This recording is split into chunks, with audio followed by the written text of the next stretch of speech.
Yo guys, welcome back to part 2. This time I won't have any swearing in it, okay, at the end.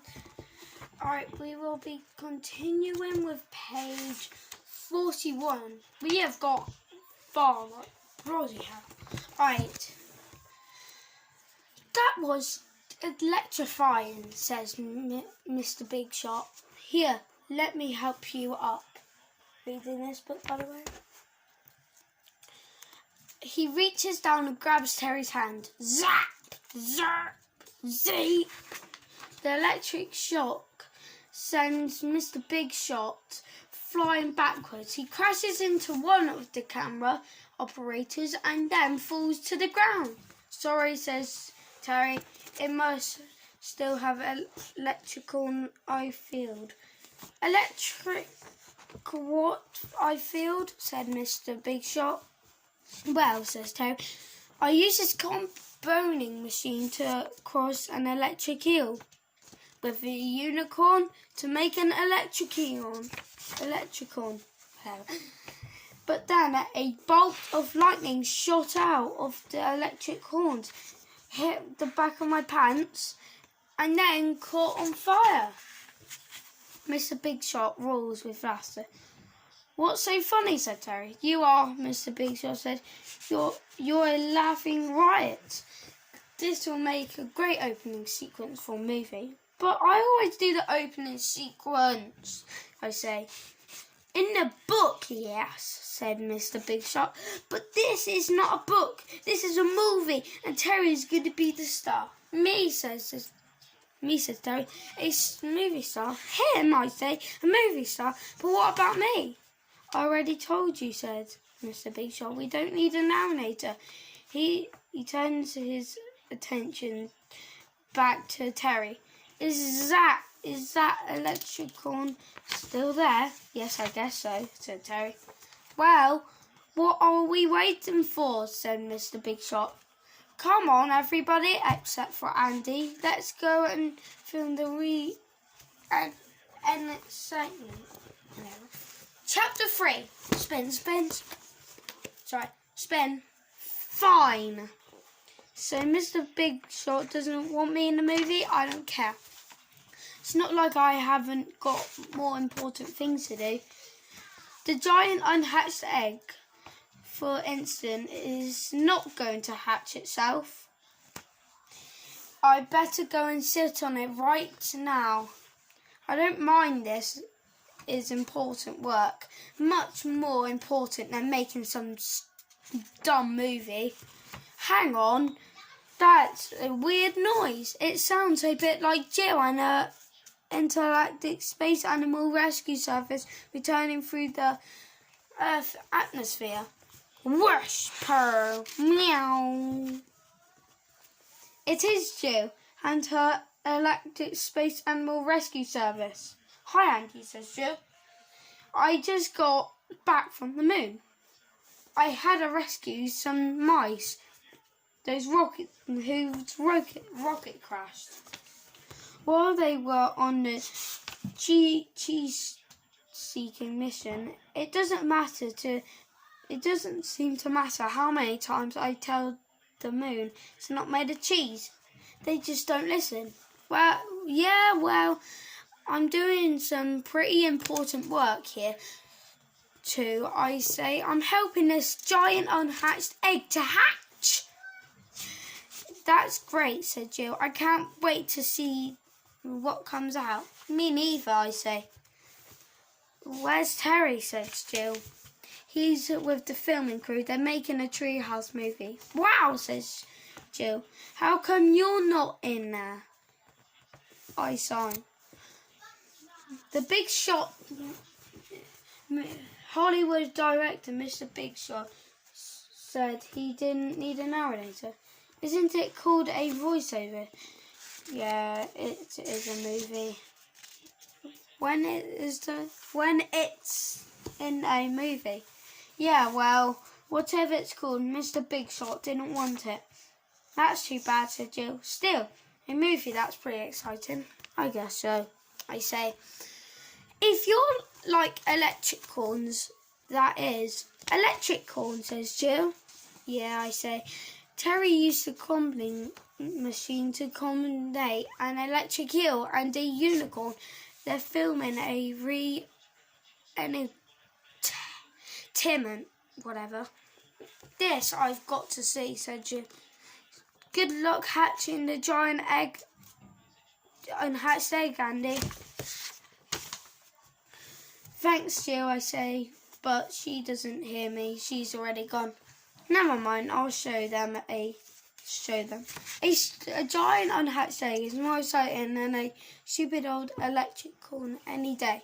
I meant I could have hatched any minute now. Just you wait. Unhatched egg is great. Unhatched hatches filling. Unhatched hatches.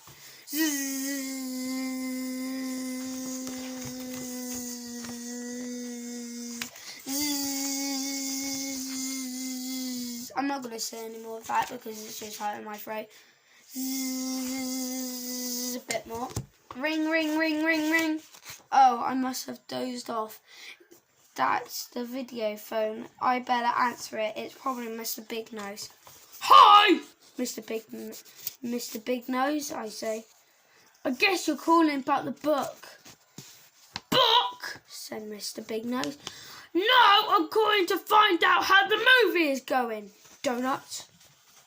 Well, I say, I don't know if the movie is going to work out quite the way I hoped. Are you kidding? Said Mr. Big Nose. I spent a fortune on Big Nose Books production placement, so you better make it work. I'm not sure I'm comfortable with all of these adversing, I say, but Mr. Big Nose has already hung up. Why are you still here? Says Mr. Big Shot, climbing up onto the level. Haven't you got a home to go? The treehouse is my home, I say. I live here. Well, just keep out of my way, said Mr. Big Shot. We're about to film the scene where Terry paints a cat yellow and turned it into a canary. But I was there, I said. It was in the story. I tried to stop him. Well, we can't have that, can we? Said Mr. Big Shot. I think the moviegoers would love to see a flying cat. So if you could just keep off the set, that would be great. But, I say, Terry, tell him. Terry, tell him. Terry shrugs. Sorry, Auntie, but it's not really my decision. Mr. Big Nose is the director. They all head off to the observatory deck. Fine! Film the scene without me. See if I care. I've not only got their help that this giant unhatched egg to hatch, but I've always got 78 plates to spin. Plates don't just keep spinning all by themselves, you know. And plate spinning is a lot of fun, even more fun than giant unhatched eggs hatching. Look, like I've arrived just in time. Some of those plates are really wobbly. They're about to fall off their poles. Well, I soon fix that. Spin, spin, spin, spin, spin, spin, spin, spin, spin, spin, spin, spin, spin, spin, spin, spin, spin, spin, spin. You can read that part if you want. Just skip to the end. See what I mean? Plate spinning is better than making a dumb old movie any day. Uh-oh. I think I have spun them a bit too hard. Ooh, no. Whiz.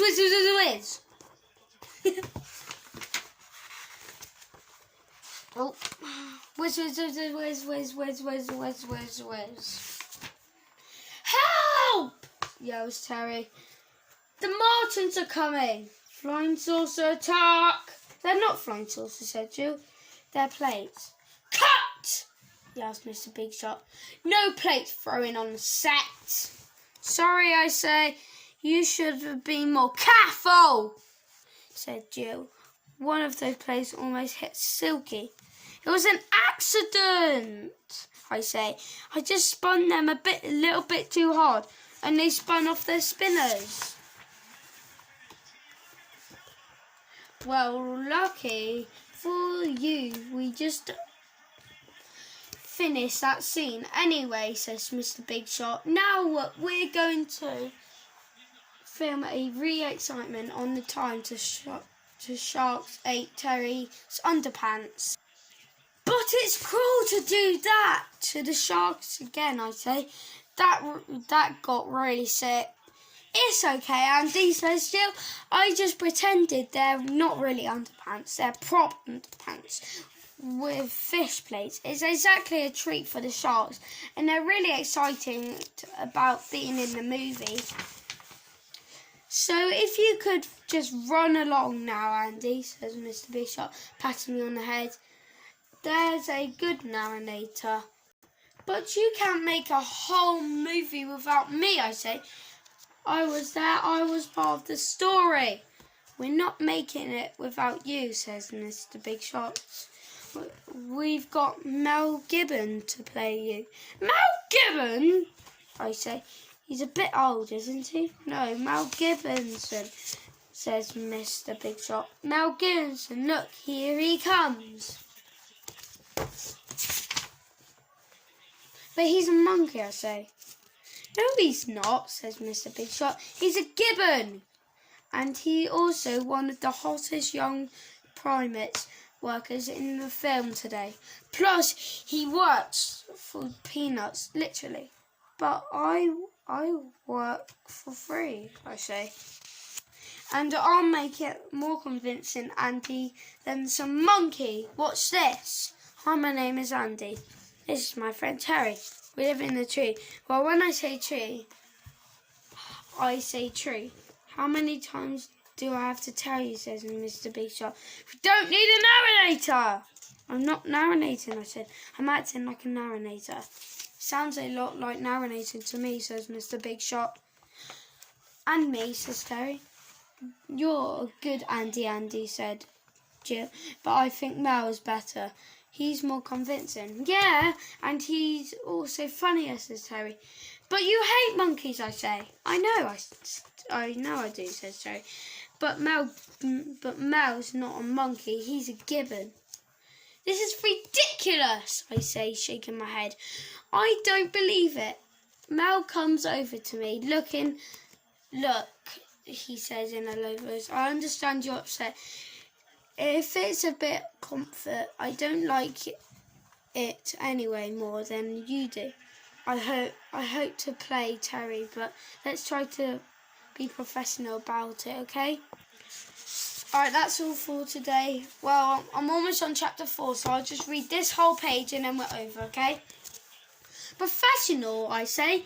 The only thing professional about you is that you're a professional thief. You just stole my part in the movie. I didn't steal your part. I was Cass, said Mel. Whatever, I say, stomping off the set. If anybody wants to reel me, I'll be in the Scribbleton. But nobody takes any notice of. Of course, they're all too busy making their dumb old movie. Chapter 4. Scribble, scribble, scribble. I'll just read this page and it's over. I don't know about you, but I think scribbling really helps take my mind off things. It's much more fun than making a movie. Just make this quickly. And the best thing about scribbling is that it's so simple. All you need is something to scribble with. Right, this is almost the end. Well, not the end of the book, but the end of part 2. And the Scribbleton, and then you just scribble and scribble and scribble and scribble and scribble and scribble, scribble and scribble and scribble and scribble and scribble and scribble and scribble and scribble, scribble and scribble and scribble and scribble and scribble and scribble and scribble and scribble and scribble and scribble. Kablam! Alright, that's all for today. Peace out, babies. And I'm not going to swear like I've done last time. But